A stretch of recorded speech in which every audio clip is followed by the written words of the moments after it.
Сириците повредени во напад за кој постои сомневање дека бил извршен со хемиско оружје во Илдип, говорат за ефектите по големата експлозија во која загинале неколку десетици луѓе.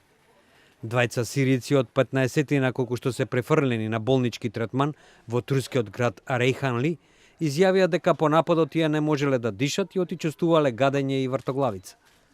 Ахмед вели: كنا نايمين في البيت ضرب بين الساعة 6 الصبح والسبعة ضرب طلعت للأسف عالم ولا كيباع ولا منبر الكيماوي طلعت أسافنا عالم للأسف. Ахмед додава дека имал тешкоти со дишењето, како и вртоглавица.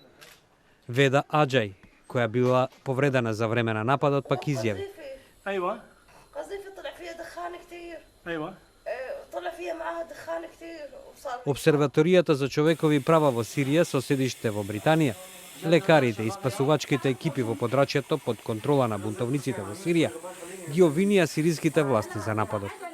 Официјален Вашингтон исто така верува дека за нападот, за кој се смета дека бил извршен со хемискиот газ сарин, стојат силите лојални на председателот Башар ал-Асад. Пратеникот на Обединетите нации за Сирија, Стафан де Мистура, во Брисел, каде што се одржува конференција за крај на сириската, веќе 7-годишна граѓанска војна, изјави дека имало индикација од хемискиот напад бил извршен од воздух. What we have understood, it was a chemical attack and it came from the air. We have been and we will be stimulating all those who have the capacity of finding out technically what it happened.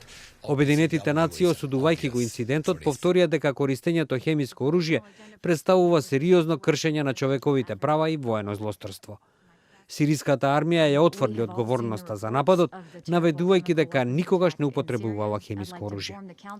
Во претходните истраги, предводени од Обединетите нации, беше утврдено дека сириската влада користела хлор како оружје и тоа најмалку 3 пати од 2014 до 2015 година. Најмалку 300.000 луѓе биле убиени, а неколку милиони други се раселени од Сирија од почетокот на војната.